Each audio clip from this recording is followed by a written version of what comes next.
Hello, and welcome to Realising Your Potential, the podcast with me, Nadia Baker, where we speak on topics that help leaders and organisations to think about the ways they can help everyone to realise their full potential. 3, 2,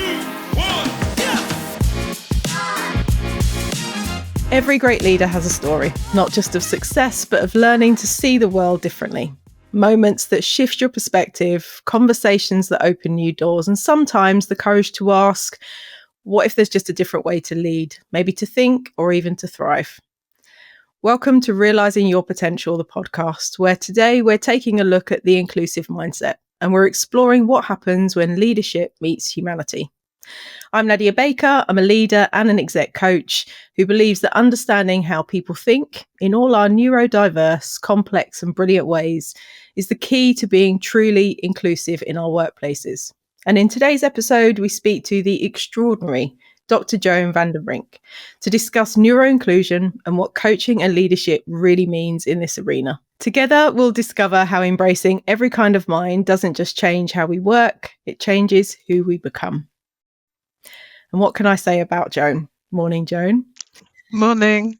Joan has a vast amount of experience in leadership, spanning marketing, operations, and HR. And over the last 20 years, Joan has specialised in executive coaching, working with clients from diverse disciplines and facing various challenges. Joan's also a mother of 2 adult children. Bertie, 32, is a musician, and Emily, 31, has just started graduate entry into medicine, fulfilling her 13-year dream. In her spare time, and to be honest, I can hardly even imagine that she has any, Joan is learning bass guitar, taking particular pleasure in learning R&B and funk classics. And in her other spare time, that's sprinkled with spending time with friends and loved ones. Joan's CV is also highly impressive, a PhD in chemistry from Cambridge, an advanced practitioner in exec coaching, and global experience working with corporate partners. As the founder of Araba Consulting, Joan also works with clients to develop bespoke leadership development solutions, with the core ethos always being how they can enhance trust, build capability, and create environments where teams can thrive. Perhaps, though, what's most impressive about Joan is the deep connection she displays to her personal values and empathy, which is all encompassed in her personal mission to create intimate environments so that people can thrive. When you know this, her first book makes complete sense. The 3 Companions: Courage, Compassion, and Wisdom. The powerful keys to happier work and a fulfilled life. And now Joan is preparing to publish her second book, Wired Differently and Understood Together. In this book, Joan says she looks at the challenges that we each face in creating neuro inclusion, in which neurodivergent and neurotypical individuals can come together with love and kindness, able to cherish each other's uniqueness and the things that just make us who we are. In this book, Joan takes the perspective that it's incumbent on all of us to adopt a curious and open mindset that allows for genuine dialogue and new ways of thinking together. I am super thankful to welcome Joan to this episode. Hello again, Joan. Hello, Nadia. Delighted to be here. What an introduction. Wow. Well, very true, Joan. I feel very lucky. And we've got some questions that we've shared beforehand. And I think if it's all right with you, we'll just get straight into those. Yeah, sounds good. So I've touched on it in your intro, but you're highly experienced, Joan, working with all different sorts of leaders, different backgrounds, different disciplines. So perhaps you could share any case studies where coaching has helped to shift leadership behaviour towards inclusion. Yeah, I thought about this and what you and I would call pure coaching. I haven't had that experience because it's client-led. And so I guess it says something, doesn't it, about leaders that they're not bringing that as a topic that they want to enhance. But I have worked with leaders in global organizations to improve diversity and inclusion, and particularly the inclusion aspects of that. And so in different ways, I've enabled leaders to really think about the assumptions that they have and the experiences they have, and to challenge and reflect on their behaviors. So, for example, I've run inclusion circles where people can come together with me as an external person, so they feel safe to talk about things and just share their experiences. And I think that's been eye-opening for the people who have participated. So typically there'd be about 10 people on those calls. And I remember one person starting up with thinking, I've never felt excluded. Um, and actually remembering, because I can't remember, someone else in the group said something, remembering, oh, when I joined, actually, I did feel a little bit on the outside because people had their cliques. And so, for example, going off for a coffee break or going off for lunch, they'd go together. I didn't have anybody to go with. And so raising those examples increases people's awareness around the small ways where we're not thinking about inclusion, but how someone can easily feel excluded, even when they fit the majority and therefore wouldn't naturally feel excluded. The other thing, the other example I have is, so I worked on a big project where an organization were inquiring into their employee engagement scores, where there had been a dip in the score for diversity and inclusion, and particularly around my manager supports diversity and inclusion, and they wanted to understand that. And so that work was spearheaded by the HR business partner and one of the leadership team, so both executives of a global supply chain function. And we used to meet on a weekly basis, and that was an opportunity for them to reflect on their own behavior and their own experiences. So I remember them sharing examples. The HR business partner said he had been at a global HR leadership team meeting, and interestingly, someone said something that he thought was racist, and there was a black lady as part of the group, and he was the one that called it out. But then he felt terrible because what happened was the individual was suspended and eventually had to leave the organization because of whatever they said. But his reflection was, but the black lady wasn't offended. So what does that mean for me in terms of being an ally? So providing the space for him to reflect on that situation, I think, is how I've helped people really reflect on their behavior. And one more example, the other person, it just shows how we don't think about it. So in recruiting, because it was supply chain functions, they recruited people to work with factories, and he felt in the job description it was, well, you need to be co-located at the manufacturing site. I said, but why? It was just a thing. Why? It's a global organization. We've got ways of communicating. Why do they actually have to be there? So it's those little nudges that have helped people think differently. So not pure coaching, but I guess a coaching style.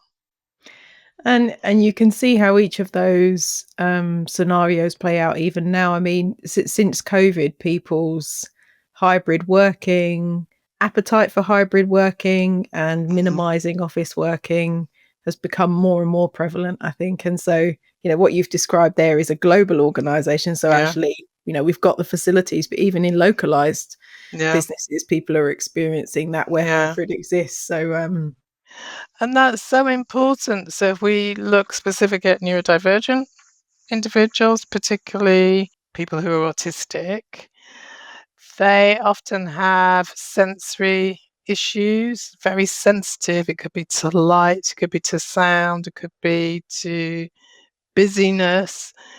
And actually being able to have the flexibility to work from home enables them to do their best work. And what I notice is that there are a lot of organizations that are insisting on you need to be in the office more, and that doesn't play to their strengths. Sure. And how do organizations or leaders, Joan, just coming back to what we said earlier around it was a little bit of an emergent in and out group, wasn't it? Unconsciously, I think, in that first scenario you gave. But where people are working more remotely because it's better for them, Yeah. for the reasons you've outlined, how do we make sure that people working more from home are not feeling excluded? Yeah, that's a good question. Um, I think it might sound like a start record. It goes to this framework I've developed.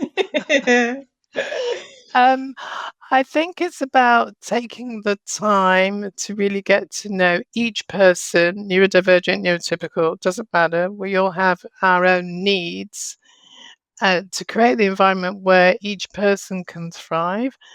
I think it's important to really get to know the individual.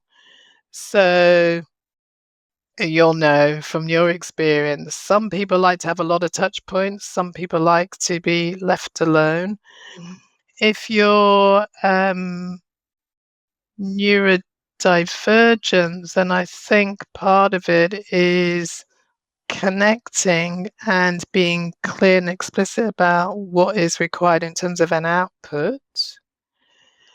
And I know because I've been guilty of it, if you like, in terms of facilitating leadership development and climates, it's not just what needs to be delivered, but the how. And what I've learned through my research is um, actually, if you're neurodivergent, it's the output that's most important. And yes, the how, and how is all the soft skills, isn't it? The how is important, but not to be prescriptive about that. But Sure. to go back to answering your question, I think it's really getting to know each person and what makes them tick. Yeah. Which is at the heart of inclusive leadership, isn't Mm, it? Yeah. yeah. Thank you. So, how can leaders and coaches adapt their methods to work effectively with neurodivergent colleagues or even clients? Yeah. Yeah. So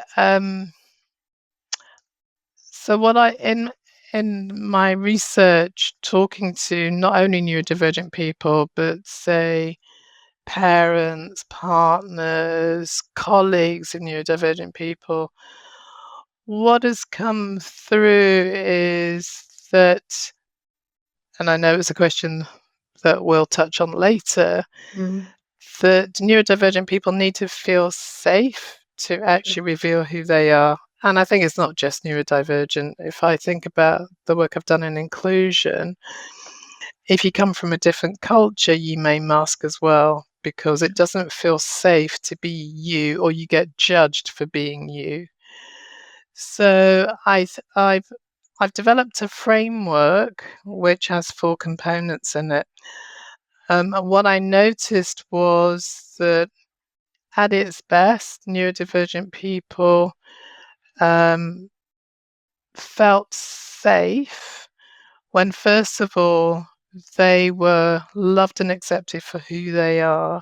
Mhm. And I call that, and that's agape. So that's unconditional love. So Sure. it's not romantic love, and it may seem strange to talk about love in the workplace, but it's about actually cherishing people for who they are, not how we want them to be. Yeah. So, I know I have been judgmental of people who um, behave in a way that I think is rude or, I don't know, aggressive or abrupt. And actually, that's who am I to judge? Because it maybe that's just the way they communicate. Sure. So it's about accepting people as they are. And that can be really tough because if someone's consistently not giving you back on an emotional level, for example, and I'm a relational person, Mm. it can be hard to keep giving, but it's sort of saying, okay, this is this person. The second thing then is to create safety. And as coaches, we do that, don't we? We Mm. create a container where people can actually explore deep topics for themselves. personal difficulties. So is creating that safety. And with those two, then people are more able to be themselves and unmask and think, okay, it's okay for me to talk in this way or behave in this way or not want to have social interaction. Sure. And then after that, it's about understanding our identities. So our identities are quite complex, and that impacts how I show up in different spaces.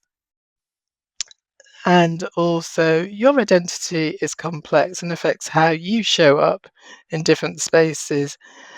And understanding that, and you mentioned in and out groups before, there are some social groups and settings where I'm going to feel more comfortable than others. And for neurodivergent people, it tends to be when they're in spaces with other neurodivergent people. Sure. And what late diagnosed people often found was that their friends were also neurodivergent. They may not have known, but they gravitate towards people like them, as we all do. Sure. So it's about understanding what's causing me to show up in a particular way in this setting, in this group, in this team, in this project. And then the final thing is around dialogue. And that's where we actually have dialogue as opposed to a discussion where I want to score points. And so there are some conditions that need to be in place for dialogue. And as coaches, I think we're pretty good at this. So the first one is listening. And we know that listening isn't just with the ears, it's with all our senses. So we really take in how another one's communicating. It's about respecting. So admiring the other person, which can be hard if they're very difficult and rub us up the wrong way, and respecting what they need and want and their values.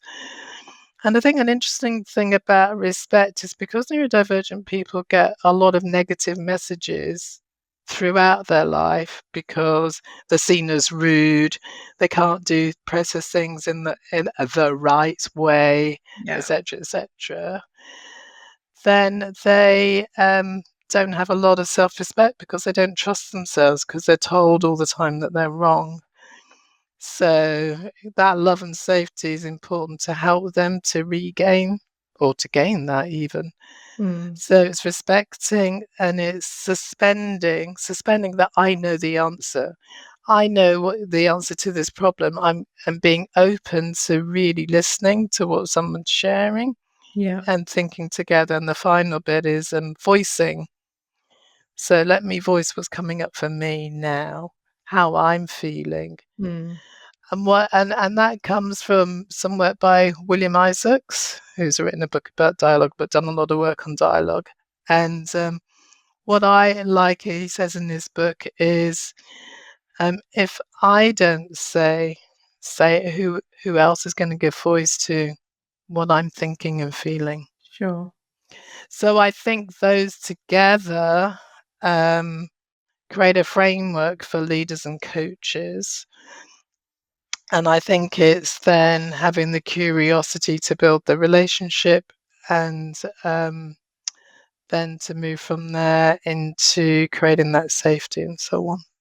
For sure. And there's for a leader, that desire you touched upon, listening, to genuinely listen is really important, particularly if you're working in very busy environments where you just want to be in solution mode all the time, and maybe you Exactly. think you've got the answer, and so I'll just keep telling you. But if it's Yeah. not working, you know. Yeah. And there's a lot of focus on well-being in the workplace, and the energy you have to expend to mask, to not offend somebody, to feel like you've got to be what somebody else needs you to be. You know, Yeah. all of those are huge distractions from productivity, and people don't put the two and two together. So you're better investing the time to just genuinely understand your Yeah. people and give them the Exactly. space to be their best to get the good outputs. Thank you. So obviously we know that in any relationship, communication is key, and you've Yeah. touched upon a bit of that already. So could you explore the communication gap you generally see between neurotypical and neurodivergent individuals? Yeah.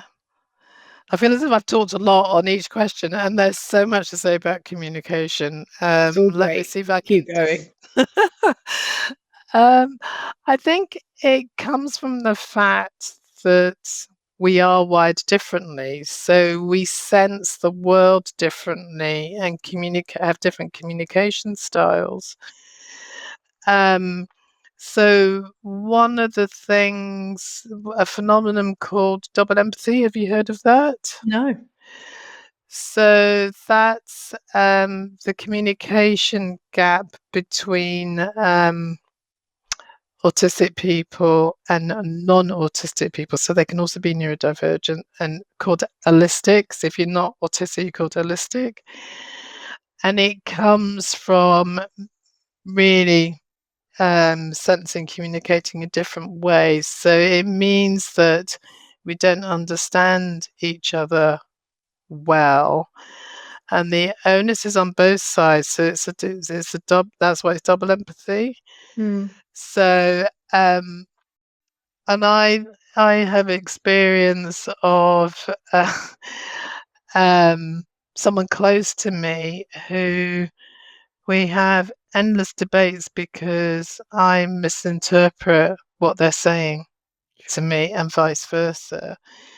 And so yeah, they explained it as I say I don't like donuts, and you interpret that as I don't want to eat cake or something like that. I mean, that I think that's an example where he'll say something to me and I will interpret it in a different way from the meaning. And so that leads to miscommunication, misunderstanding, and then upset on both sides because For sure. we've misunderstood each other. So that's double empathy is one. Um, I think there are subtle things. So um, neurotypicals have unwritten social rules. So the common one is when you say, "Hi, how are you?" And often it's just a a reflex that's just a greeting. We're not really interested. We are sometimes, but most of the time it's just, "Hi, how you doing?" Yeah. Um, but if you're autistic, you tend to have a literal interpretation of what people say. Mm. And so what I've learned is that it's they learn, oh, actually you don't really want to know how I'm feeling, so I have to mask and pretend or not to answer. And another thing is that actually um neurodivergent people, again particularly autistic, are not interested in the social niceties. They just want to get on with the work, unless it's to do with their special interest, and then they can go on with enthusiasm for a long time, and then the person receiving it can get bored. Oh God, how do I get away from this? I've heard colleagues say, "How do we shut someone down without hurting them?" Mm. Um, then there's another one which is I don't know how to really navigate this, called rejection sensitivity dysphoria. Mm-hmm. Have you heard of that? No. So it's quite common, particularly with people with ADHD, but also can be with autistic, where they feel they feel physical pain if they feel they've been rejected, and it'll be something that we would pass off as neurotypicals. So it could be some constructive feedback, for example, that they feel, "Oh, that I'm terrible. They don't like me." I have been mentoring a young lady with ADD, Mm-hmm. And one of the things that she experiences is what's called time blindness. So a lot of people have problems actually processing how long something's going to take. And so that and they also have to go through different rituals, like in the shower, and then she can't get out of the shower until she's done certain things. So for the first for the first meeting, she she'd got a conflict. She had another appointment at the same time. So she joined the call, but then had to end it because she had another appointment. The second time she missed it because she was at the airport and hadn't factored that in. And the third time she was there, and I was feeling quite annoyed and thinking, well, she doesn't turn up this time. A typical kind of reaction. But I was so glad I didn't say anything because it transpired that to get to that meeting, she had about 10 different ways of reminding herself to be at the meeting. It was an online meeting. And she felt that I hated her because she hadn't turned up. Wow.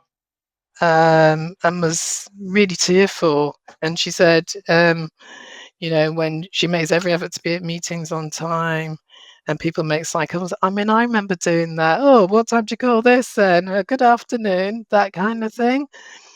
Now, people can take, if you're neurodivergent, you can take that to heart rather than be able to brush it off. So it's just making me more mindful of the things that I take for granted, really.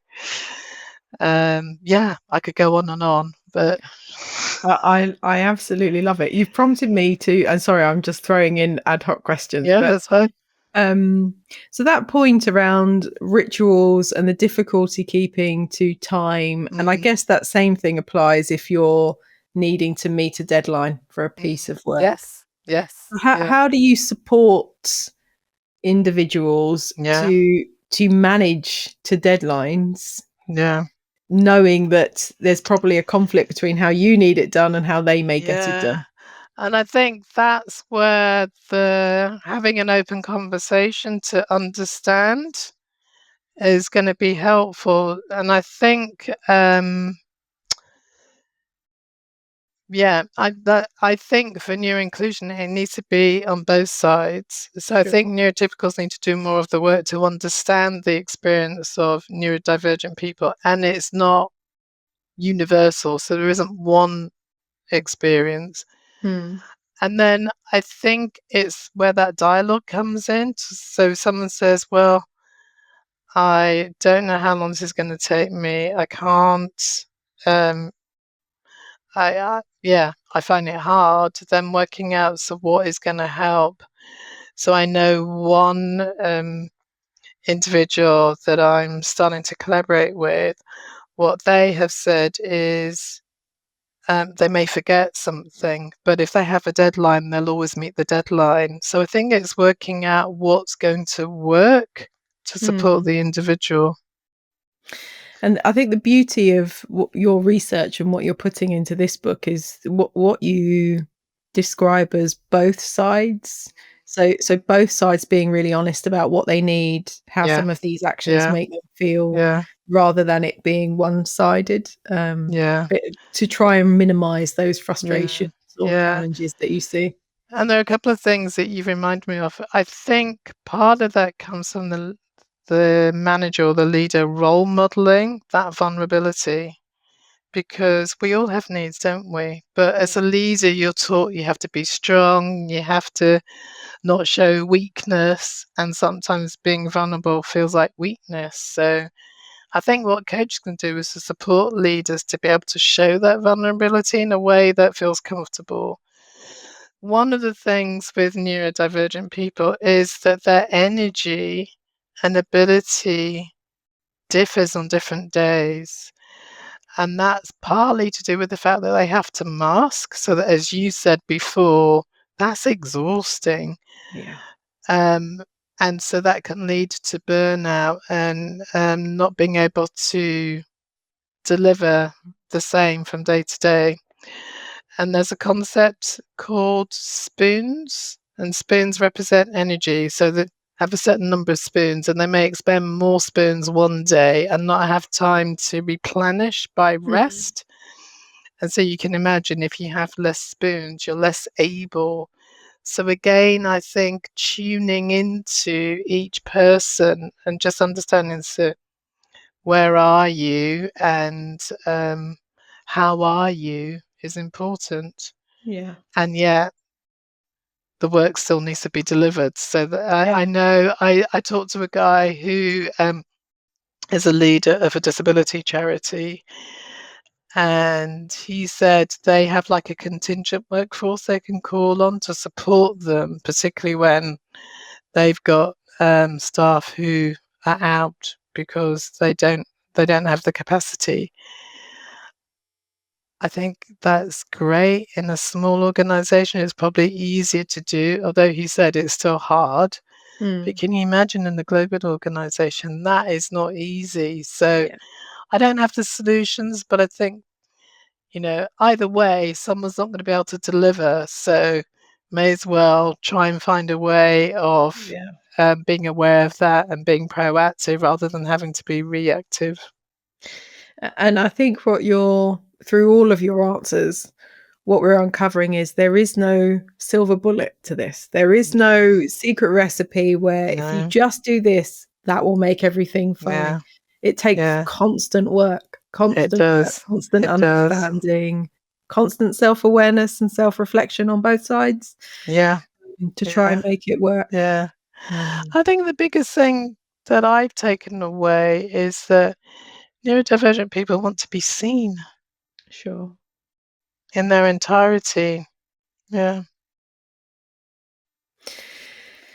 Let's talk about how leaders and coaches can uncover some of those unique strengths of neurodivergent individuals. And I'm Mm. particularly thoughtful through some of your earlier answers around having been told for quite a lot of their life that that's wrong. What they're doing is Yeah. wrong in some way.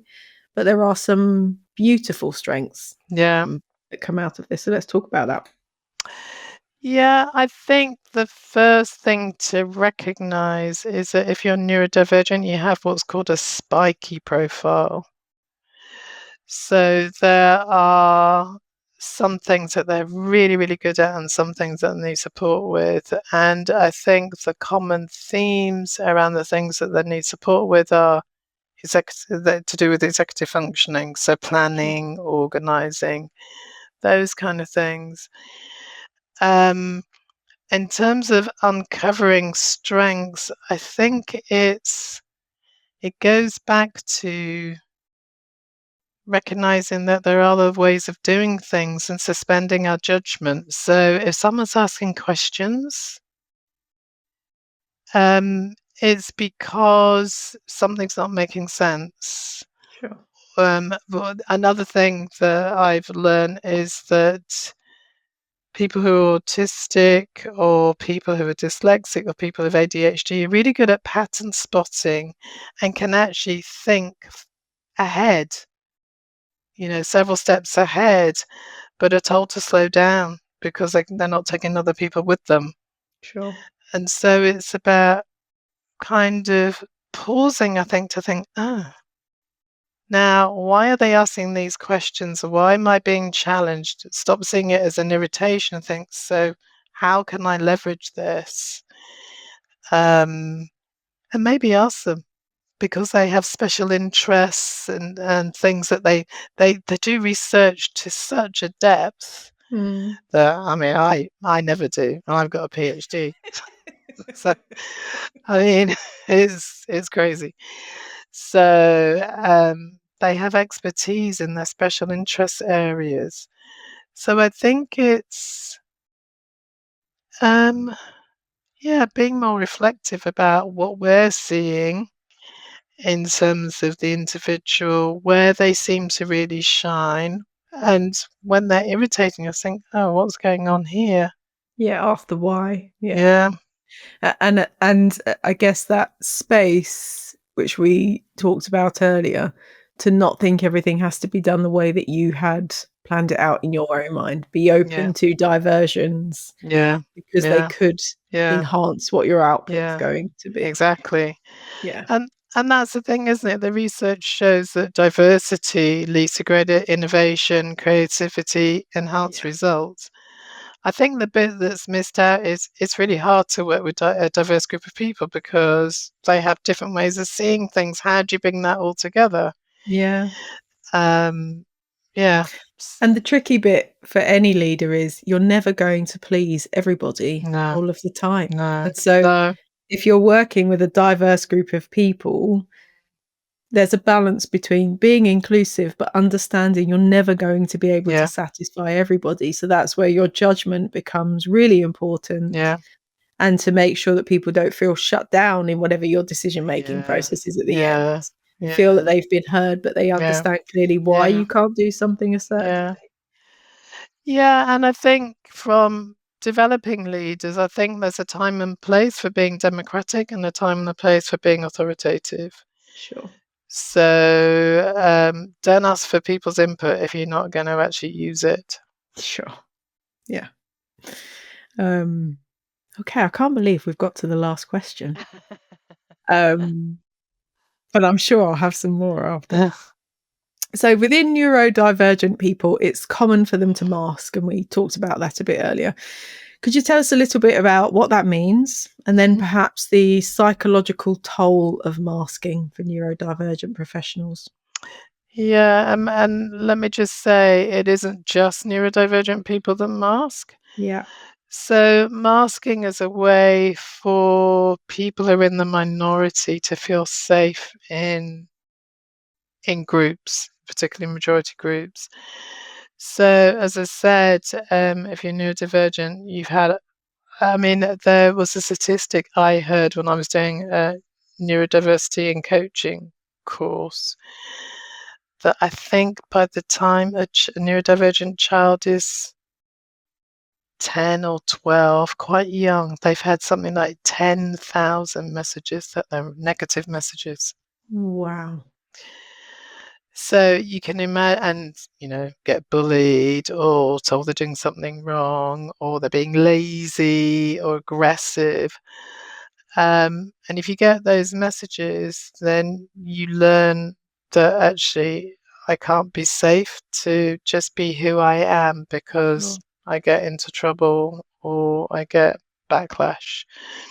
So you mask and try and fit in. So, for example, if you're autistic, you may, well, not just autistic, if you're neurodivergent, you'll try and do what's expected. So a common thing is finding it difficult to make eye contact because it can feel uncomfortable, and also if you're making eye contact, then it's difficult to process what you're hearing.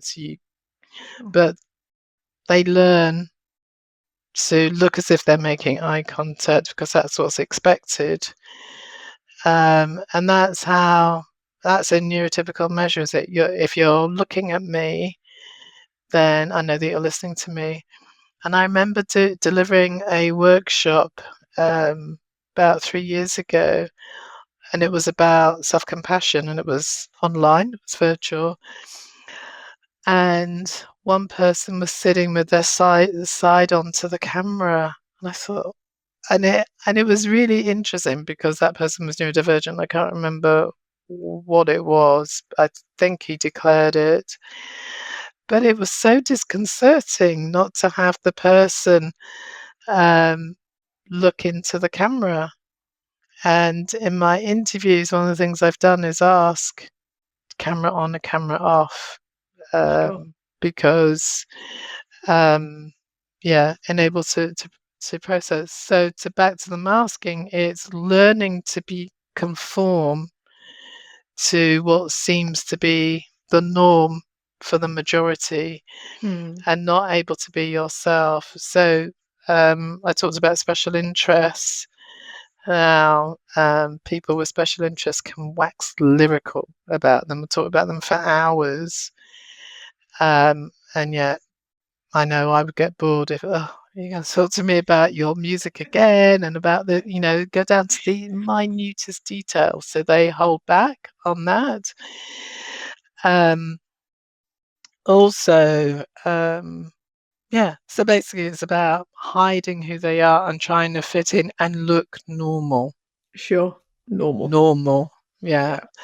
And so that takes a lot of toll, as you said, because if you're going to have to think about every conversation, how you come across, did I use the right words?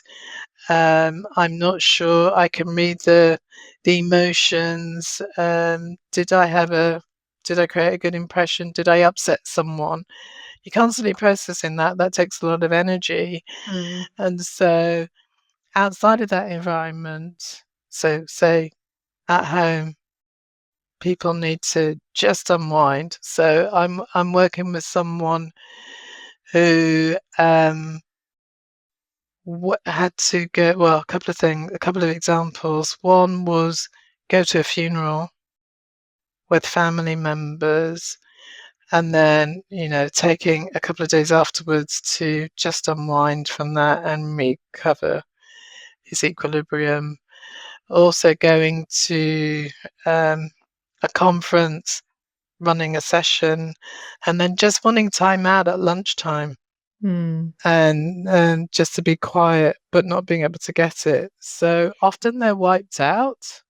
Yeah. And it can take a few days for them to actually recover for something that we take for, well, sorry, I say we, I'm assuming you're neurotypical, but something that we take for granted in terms of engaging with people. And one of the people I interviewed for the book likes to participate in participate in weekend festivals, dance festivals, but actually, and she is autistic with ADHD, so there's almost like a competition between the two neurotypes, and wanting to have the stimulation and the novelty and stuff, but then getting depleted from the sensory overwhelm of being with so many people and being asked to do things. And again, yeah, just needing time afterwards to just recover. Yeah. So it takes a lot of toll that we don't see. And I know parents of kids, they have to behave in a certain way at school. And when they come home, they can kick off. Yeah. Because they feel safe to just let out all that pent up energy. What would be your key takeaways that you'd want people listening or watching today to take away from your key messages? Key takeaway: don't assume. Don't assume you know the person in front of you. I think often we look at someone and we make assumptions about them and act accordingly. Sure. So be curious, get to know the individual, share who you are as well. Take it from there. Yeah. And do the work, I guess. Yeah. I'm taking away from this. Do the work, build the trust. Yeah. And you said this earlier, that love in the workplace can feel like a slightly obscure word, but it's acting with love and kindness to do the best by people to get the best outputs. And actually, it's never going to be perfect. So let's all not try to achieve that utopia. But it can be better. Yeah. And you prompted me to say one more thing. Be gracious as well, because we're not going to get it right. We are going to get it wrong on all sides. So be gracious rather than call someone out. Inquire. So what's going on now? What a beautiful way to end that, Joan. Thank I you. could not be more thankful for you joining me today. Thank you so much. And I've learnt so much from you too today. Thank you very much for joining. And thank you for having me, Nadia. It's been wonderful. Thank you. Take care. Take care.